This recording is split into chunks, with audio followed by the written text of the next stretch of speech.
তো গাইস আমরা আজকের ক্লাউড স্টোরেজ নিয়ে কথা বলবো, অর্থাৎ ক্লাউড স্টোরেজ আসলে কোথায় থাকে, আপনার ছবি ভিডিও আর আমাদের যে ফাইলগুলো থাকে সেটা অ্যাকচুয়ালি কোথায়। আমরা তো বলি ক্লাউড স্টোরেজ, তাই না? তো বেসিক্যালি কি হয়, আপনি যখন Google drive, iCloud, one drive বা অন্য যে কোনো ক্লাউড স্টোরে একটা ছবি আপলোড করেন অথবা ভিডিও, তখন একটা মজার প্রশ্ন আসে না, ছবিটা আসলে গেল কোথায়? ক্লাউড স্টোরেজ মানে কি আকাশে মেঘে চলে গেল কোনো স্যাটেলাইটে, নাকি সত্যি কোনো একটা বিশাল হার্ড ডিস্কের মধ্যে পড়ে আছে? এটাই তো অনেক বড় কোশ্চেন না, আমরা এই ব্যাপারে কনফিউজড। তো আজকের ভিডিওতে আমি ঠিক সেই রহস্যটাই বোঝানোর চেষ্টা করব। আর শেষে আপনি বুঝতে পারবেন, আপনি যখন ফোন থেকে একটা ছবি ডিলিট করেন তখন ছবিটা আসলে কোথায় যায়। সেটা কি অ্যাকচুয়ালি ডিলিট হয়ে যায় পুরো দুনিয়া থেকে, নাকি কোথাও না কোথাও থাকে? তো চলুন শুরু করি। প্রথমত, ক্লাউড স্টোরেজ আসলে কোনো ক্লাউড না, মেঘ না। প্রথমে একটা ভুল ধারণা দূর করি, ক্লাউড স্টোরেজ মানে আকাশের কোনো স্টোরেজ নেই। আপনার গুগল ড্রাইভের ফাইল কোনো মেঘের মধ্যে ভেসে বেড়াচ্ছে না। ক্লাউড স্টোরের পেছনে আছে বিশাল একটা ডেটা সেন্টার। মানে একটা ডেটা সেন্টার হচ্ছে এমন একটি, মনে করেন একটা বিল্ডিং, অ্যাকচুয়ালি তাই, যেখানে হাজার হাজার সার্ভার, আপনার স্টোরেজ ড্রাইভ, নেটওয়ার্ক, নেটওয়ার্ক ইকুইপমেন্টগুলা, কুলিং সিস্টেম এবং ব্যাকআপের যে ইনফ্রাস্ট্রাকচার, এইগুলো থাকে। মানে আপনার ফোনের একটা ছবি শেষ পর্যন্ত গিয়ে পৌঁছাতে পারে পৃথিবীর অন্য প্রান্তে কোনো ডেটা সেন্টারে। অর্থাৎ আপনি বলছেন আমি ক্লাউডে ছবি রাখলাম, কম্পিউটার বলছে না ভাই, এটা একটা ডেটা সেন্টারে রেখে দিলাম আমি। এবং আপনি, আমরা সবাই ভাবি যে ক্লাউড, হাস্যকর ব্যাপার না? সো আর ধরুন আপনার একটা ছবি আপলোড করলে কি হয়। আহ, আপনার ফোনে একটা ছবি আছে, সাইজ ধরুন 5 মেগাবাইট, আপনি সেটাকে আপলোড চাপলেন, ঠিক আছে? প্রথম ছবিটা আপনার ফোন থেকে ইন্টারনেটের মাধ্যমে আপনার ক্লাউড প্রোভাইডারের সার্ভারের দিকে যায়। এই যে ডাটা এক লাপে ডাটা সেন্টারে পৌঁছায় না, কিন্তু এটা বিভিন্ন নেটওয়ার্ক, রাউটার এবং ইন্টারনেট এক্সচেঞ্জের মধ্য দিয়ে যেতে পারে। অনেকটা মনে করেন যে ঢাকা থেকে কলকাতা, কলকাতা থেকে সিঙ্গাপুর, তারপর ওখান থেকে ডাটা সেন্টার, মানে এরকম পথ হতে পারে। হ্যাঁ, অবশ্য বাস্তব রাউটার সবসময় এমন হবে না, কারণ নেটওয়ার্ক রাউটিং পরিস্থিতি অনুযায়ী পরিবর্তন হয়। তো অ্যাকচুয়ালি ডাটা সেন্টারগুলো দেখতে কেমন?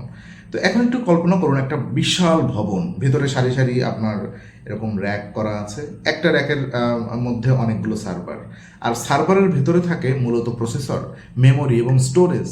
আর স্টোরেজের জন্য ব্যবহৃত হতে পারে এইচডিডি অথবা এসএসডি। হ্যাঁ, মানে বেসিক্যালি কি, আপনার যে 5 মেগাবাইটের যে ছবিটা নিয়ে কথা বলছিলাম, এই স্টোরেজ ইনফ্রাস্ট্রাকচারের মধ্যে দিয়েই কোনো না কোনোভাবে সংরক্ষিত আছে। কিন্তু এখানে একটা মজার ব্যাপার আছে, আপনার ছবিটা সাধারণত একটা মাত্র ফিজিক্যাল ড্রাইভের উপরে নির্ভর করে রাখা হয় না, কারণ একটা হার্ড ডিস্ক নষ্ট হয়ে যেতে পারে, সামাও নষ্ট হয়ে যেতে পারে। তো একটা হার্ড ডিস্ক নষ্ট হলে আপনার ছবি কি হারিয়ে যাবে? প্রশ্ন তো এটাই না? ধরুন একটা ডেটা সেন্টারে আপনার ছবির একটা কপি রাখা হলো, হ্যাঁ, একদিন সেই ড্রাইভ নষ্ট, ব্যাস, আপনার 5 মেগাবাইটের ছবি শেষ হয়ে গেল। কিন্তু ক্লাউড প্রোভাইডাররা এই ধরনের ঝুঁকি কমানোর জন্য বিভিন্ন ধরনের আপনার রিডান্ডান্সি এবং রেপ্লিকেশন ব্যবহার করে। মানে সহজভাবে বললে, তারা ডেটার একাধিক কপি বা এমনভাবে এনকোডিং ডাটা রাখা হতে পারে যাতে কোনো নির্দিষ্ট ড্রাইভার বা সার্ভার নষ্ট হলেও ডেটা পুনরুদ্ধার করা যায়। তবে একটা মজার ব্যাপার এবং গুরুত্বপূর্ণ ব্যাপার হলো, সব ক্লাউড প্রোভাইডারের এই মানে একই পদ্ধতি ব্যবহার করে না। কোথাও কোথাও এরকম রেপ্লিকেশন, কোথাও আপনার ইরেজার কোডিং, মানে কোনোটাতে দুটো ব্যবহার করা হয়। তো রেপ্লিকেশন আসলে কি না, সহজ একটা উদাহরণ দিই। আপনার কাছে একটা গুরুত্বপূর্ণ ডকুমেন্ট আছে, আপনি সেটার একটা কপি ল্যাপটপে রাখলেন, সিম্পল ব্যাপার, আর একটা এক্সটার্নাল ড্রাইভারে, আর একটা অন্য জায়গায়। এখন ল্যাপটপটা নষ্ট হলেও ডকুমেন্ট হারাবে না, কারণ ওই যে আপনার ক্লাউড যে ইনফ্রাস্ট্রাকচারের ধারণা অনেকটা মানে বেশি বড় স্কেলে কাজ করে। মানে একটা ডেটায়ের একাধিক রেপ্লিকা থাকতে পারে, কিন্তু এখানে একটা গুরুত্বপূর্ণ পার্থক্য আছে। আপনার যে রিডান্ডেন্সি মানেই সবসময় আপনার ডেটায়ের 3টা সম্পূর্ণ কপি থাকবে এমন নয়। প্রোভাইডার কিভাবে ডেটা নিরাপদ রাখবে সেটা তাদের ইনফ্রাস্ট্রাকচারের উপরেই ডিপেন্ড করে কিন্তু, তাই না? এক এক সার্ভিস প্রোভাইডার এক এক রকমভাবে সার্ভিস দিচ্ছে। এখন প্রশ্ন হচ্ছে, ক্লাউড সার্ভার তাহলে অথবা ক্লাউড স্টোরেজ এত সস্তা কেন? আপনি যদি 1 টেরাবাইট স্টোরেজ কিনেন, প্রোভাইডার কি সত্যি আপনার জন্য একটা আলাদা 1 টেরাবাইট হার্ড ডিস্ক কিনে রাখে? না, এখানে মানে এখানেই একটা ইঞ্জিনিয়ারিং ম্যাজিক কাজ করে। মানে কি, ডেটা সেন্টারে স্টোরেজ অনেক বড় পোল হিসেবে পরিচালিত হয়, হাজার হাজার বা তারও বেশি ইউজারের ডেটা একই বৃহত্তর স্টোরেজ ইনফ্রাস্ট্রাকচারের মধ্যে কিন্তু রাখা হয়। আপনার যে 5 মেগাবাইটের ফাইলের জন্য আলাদা একটা হার্ড ডিস্ক বরাদ্দ করা হয় না, বরং বিশাল স্টোরেজ সিস্টেমের মধ্যে আপনার ডাটার একটা প্রয়োজনীয় অংশ ওখানে ছোট করে বরাদ্দ করা হয়। আপনি মনে করছেন মনে এত, তো এটা অনেকটা বিশাল একটা অ্যাপার্টমেন্ট বিল্ডিং এর মতো। আপনি পুরো বিল্ডিং কিনছেন না, আপনি কি করছেন, ওই বিল্ডিং এর ভিতরে ছোট একটা স্পেস কিনছেন, রাইট? তো 1 জিবি আসলে কত বড়? এখানে একটা ছোট আপনার নিউমেরিক ফ্যাক্টর আছে। কম্পিউটার স্টোরেজ ক্যাপাসিটি সাধারণত আপনার ডেসিমেলে হিসেব বললে 1 GB equal to 1 billion byte, আর 1 টিবি ইকুয়াল টু 1000 জিবি, অর্থাৎ 1 টিবি প্রায় 1 ট্রিলিয়ন বাইটসের মতো। তো মানে কি, আপনার ফোনে যদি 5 মেগাবাইটের একটা ছবি, তাহলে 1 টিবি স্টোরেজে তাত্ত্বিকভাবে 2 লাখের মতো 5 মেগাবাইট ছবি রাখা যাবে। বাস্তবে ফাইল সিস্টেম, মেটাডাটা এবং অন্যান্য যে ওভারহেড থাকে, তাই মোটামুটি সংখ্যাটা একটু কম বেশি হতে পারে, রাইট? কিন্তু ক্লাউড কি শুধু একটা ডেটা সেন্টার? না, এটাই ক্লাউডের সব থেকে গুরুত্বপূর্ণ বিষয়গুলোর একটি। মানে কি হয়, বড় যে ক্লাউড প্রোভাইডারদের ইনফ্রাস্ট্রাকচার সাধারণত বিভিন্ন রিজিয়ন এবং অ্যাভেলেবিলিটি জোনে ব্যাক করা হয়ে থাকে। ধরুন, একটা ডেটা সেন্টারের সমস্যা হলো, পাওয়ার ফেলিয়ার হতে পারে, নেটওয়ার্ক ইস্যু হতে পারে, ফায়ারিং হতে মানে আগুন লেগে যেতে পারে, অথবা ন্যাচারাল কোনো ডিজাস্টার হতে পারে, অথবা হার্ডওয়্যার ফেলিয়ার হতে পারে। তখন কি করে, তখন ইনফ্রাস্ট্রাকচার ডিজাইন এমনভাবে করা হতে পারে যাতে পুরো সার্ভার এক জায়গায় সমস্যা অচল না হয়ে যায়। ঠিক আছে, এক জায়গায় সমস্যা হলে যেন পুরোটা অচল না হয়ে যায়। তবে এখানে আবার একটা গুরুত্বপূর্ণ কথা, সব ক্লাউড স্টোরেজ সার্ভিস কিন্তু একই লেভেলের রিডান্ডেন্সি দেয় না। আপনি যে সার্ভিস ব্যবহার করছেন তার স্টোরেজ আর্কিটেকচার এবং আপনার রিলায়েবিলিটি পলিসি আলাদা হতে পারে। কিন্তু ডেটা সেন্টার তো প্রচণ্ড গরম হয়, একটা সার্ভিস 24 ঘন্টা চললে হিট অনেক করবে। এখন কল্পনা করুন, একটা ঘরে 5টা কম্পিউটার না, হাজার হাজার সার্ভার, তাহলে হিট কতটা হবে? তাই ডেটা সেন্টারের কুলিং অত্যন্ত গুরুত্বপূর্ণ। কিন্তু ডাটা সেন্টারের প্রচলিত যে এয়ার কুলারগুলো ব্যবহার করে, কিছু ক্ষেত্রে আপনার লিকুইড কুলিংও ব্যবহার হয়, কারণ আপনার কি হয়, সার্ভারের টেম্পারেচার নিয়ন্ত্রণের বাইরে গেলে পারফরমেন্স কমতে পারে, আর হার্ডওয়্যার ড্যামেজ হতে পারে, এমনকি সার্ভিস বন্ধ হয়ে যেতে পারে। তাই ক্লাউড স্টোরের পেছনে শুধু হার্ড ডিস্ক নেই, আছে আপনার একই সাথে পাওয়ার, কুলিং, নেটওয়ার্ক, স্টোরেজ, দেন সিকিউরিটি, ব্যাকআপ এবং সফটওয়্যার, রাইট?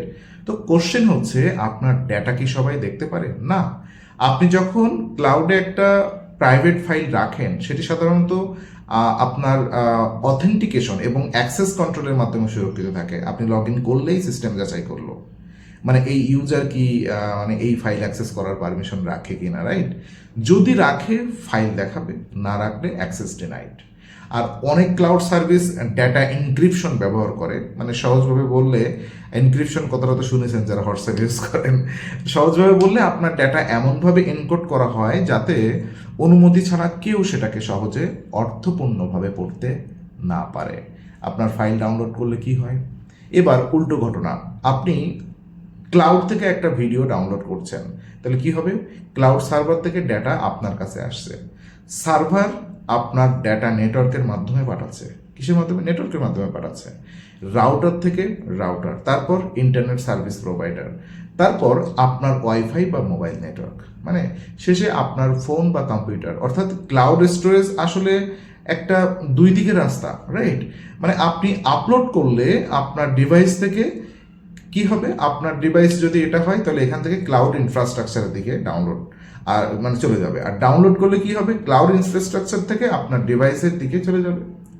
তো ফাইল ডিলিট করলে কি হয়, সব থেকে বড় প্রশ্ন। আপনি একটা ছবি ডিলিট করলেন অথবা ভিডিও ডিলিট করলেন, তারপর ট্রাস এবং এমটি ফাইল করলেন, তাহলে কি সঙ্গে সঙ্গে হার্ড ডিস্কের আপনার ম্যাগনেটিক যে সারফেস থেকে ছবিটা অদৃশ্য হয়ে গেল? সবসময় এমন নয়। কারণ কি, ক্লাউড স্টোরেজের ডিলিট করার অর্থ অনেক সময় প্রথমে হলো এই ডেটাকে ইউজারের কাছে আর অ্যাভেলেবেল না রাখা, তারপর প্রোভাইডারের স্টোরেজ সিস্টেম অনুযায়ী ডাটার বিভিন্ন কপি, মেটাডাটা বা স্টোরেজ যে ব্লকস পরে ক্লিন আপ হতে পারে। কিন্তু সার্ভিস আবার ট্রাস্ট বা রিকভারি পিরিয়ড রাখে। অর্থাৎ কি হয়, ডিলিট বাটন চাপা আর ফিজিক্যাল স্টোরেজ থেকে প্রতিটি বিট সঙ্গে সঙ্গে মুছে যাওয়া এক জিনিস নয়। রাইট? তাহলে প্রশ্ন, ক্লাউড কি 100% নিরাপদ? এখানে বাস্তব কথাটা জানা জরুরি।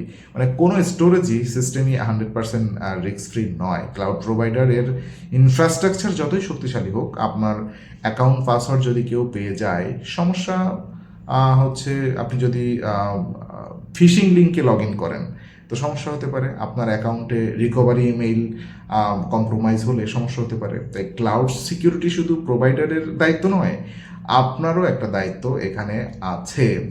স্ট্রং পাসওয়ার্ড ব্যবহার করতে পারেন, আপনি 2 ফ্যাক্টর অথেন্টিকেশন করতে পারেন, অপরিচিত লিঙ্ক বা ফিশিং লিঙ্কে লগ ইন করবেন না, ক্লিক করবেন না, এবং খুবই গুরুত্বপূর্ণ ডেটার জন্য আলাদা ব্যাকআপ রাখুন, রাইট? তো একটা ক্লাউড ফাইলের পেছনে আসলে কত টেকনোলজি কাজ করে। আপনার ফোনে একটা ছবি দেখছেন, আপনার কাছে মনে হচ্ছে একটা ছবি, কিন্তু পেছনে থাকতে পারে আপনার স্টোরেজ সিস্টেম, দেন ডেটাবেস, মেটাডাটা, নেটওয়ার্ক, এনক্রিপশন থাকতে পারে, অথেন্টিকেশন থাকতে পারে, অ্যাক্সেস কন্ট্রোল থাকতে পারে, হ্যাঁ, রেপ্লিকেশন, মনিটরিং, কুলিং সিস্টেম থাকবে বিশাল, পাওয়ার ব্যাকআপ সিস্টেম থাকবে, ডেটা সেন্টার থাকবে, মানে এবং হাজার হাজার সার্ভার। চিন্তা করতে পারছেন? এই বিজনেস স্টার্ট করে দেখেন, আপনি বুঝতে পারবেন কি ব্যাপার। সো অর্থাৎ আমরা তো মনে করি সার্ভিস ভালো দিচ্ছে না কেন, ভাই খুবই ইনফ্রাস্ট্রাকচার ডেভেলপ করা দরকার। অর্থাৎ আপনার 5 মেগাবাইটের একটা ছবি পেছনে তৈরি করছে আপনার গিগান্টিক টেকনোলজি ইনফ্রাস্ট্রাকচার, রাইট? তো সব থেকে বড় সুবিধা তাহলে আমরা কোথায় পাই ক্লাউড স্টোরে? ধরুন আপনার ল্যাপটপ নষ্ট হয়ে গেল, ফোন হারিয়ে গেল, হার্ড ডিস্ক ক্র্যাশ হয়ে গেল, কিন্তু যে আপনার কি বলে গুরুত্বপূর্ণ ডাটা যদি ক্লাউডে নিরাপদভাবে সংরক্ষিত থাকে, আপনি অন্য ডিভাইস থেকে লগ ইন করতে পারেন। মানে এটাই ক্লাউডের সব থেকে বড় সুবিধাগুলোর একটি, ডাটা এবং ডিভাইসকে আলাদা করে দেওয়া। আগে ডাটা অনেকটা আটকে থাকতো, এই কম্পিউটারে আমার ফাইল আছে। ক্লাউড যুগের ধারণাটা হলো আমার ফাইল আছে, আমি যে কোনো অনুমোদিত ডিভাইস থেকে অ্যাক্সেস করতে পারি, পৃথিবীর যে কোনো প্রান্ত থেকে। তো শেষে একটাই প্রশ্ন করি, এখন পরের বার যখন আপনি গুগল ড্রাইভ, আইক্লাউড বা অন্য কোনো ক্লাউড সার্ভারে অথবা সার্ভিসে একটা ছবি আপলোড করবেন, একবার ভাববেন আপনার হাতে থাকা ছোট্ট একটা ছবি হয়তো কয়েক হাজার কিলোমিটার দূরের কোনো ডেটা সেন্টারের বিশাল স্টোরেজ ইনফ্রাস্ট্রাকচারের অংশ হয়ে গেল। আর আপনি শুধু একটা বাটন চাপলেই আপলোড, কিন্তু সেই একটা বাটনের পেছনে কাজ করছে server, fibre network, storage system, encryption, cooling, electricity এবং কোটি কোটি ডলারের ইনফ্রাস্ট্রাকচার। তাই ক্লাউড আসলে আকাশে কিছু না, ক্লাউড হলো পৃথিবীর মাটিতে দাঁড়িয়ে থাকা বিশাল ডেটা সেন্টারের একটা সফটওয়্যার ডিফাইন্ড দুনিয়া বলা যেতে পারে। আর আমাদের প্রশ্ন হলো, আপনি যদি ক্লাউড স্টোরেজে একটা ডেটা সেন্টার দেখতে পারতেন, সবচেয়ে আগে কোন জিনিসটা দেখতে চাইতেন? তার সার্ভার, স্টোরেজ ড্রাইভার, নাকি সেই বিশাল কোডিং সিস্টেম? কমেন্টে একটা উত্তর লিখে জানান।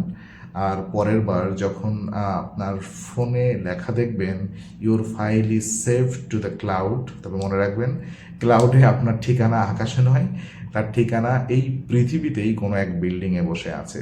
আর একটা ব্যাপার সবাইকে বলে দিই, আমাদের খুব ইমোশনালি নিজেদের খুব প্রাইভেট ইমেজ অথবা ভিডিও শেয়ার করে থাকি, নিজের খুব গার্লফ্রেন্ড বয়ফ্রেন্ডের কেউ দিয়ে থাকি।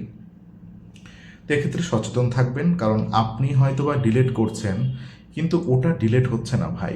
কারণ আপনার মোবাইলে আপনি একটা ভিডিও ধারণ করলেন, অথবা আপনার নিজের ভিডিও, খুব প্রাইভেট ভিডিও অথবা প্রাইভেট ছবি, সে ইটস ওকে, তবুও কিন্তু আপনি ইন্টারনেটে যখন ওটা হোয়াটসঅ্যাপ থ্রু অথবা ফেসবুক থ্রু অথবা কোনো সোশ্যাল মিডিয়ার মাধ্যমে অথবা কোনো ড্রাইভের মাধ্যমে আপনি গুগল ড্রাইভে আপলোড করে আপনি লিঙ্কটা তাকে শেয়ার লিঙ্ক দিতে পারেন, এবং আপনি ডিলিট করে দিতে পারেন, এবং তাকে বলতে পারেন যে জান পাখি ময়না এটা দেখে তুমি ডিলিট করে দিও। ইটস নট লাইক দ্যাট, এটা এভাবে কাজ করে না। উনি হয়তো বা ডিলিট করে দিবে, কিন্তু ওটা স্টোরেজে ওভাবেই পড়ে থাকবে, কারণ তাদের ব্যাকআপ সিস্টেমে কিছুদিন রেখে দেয়।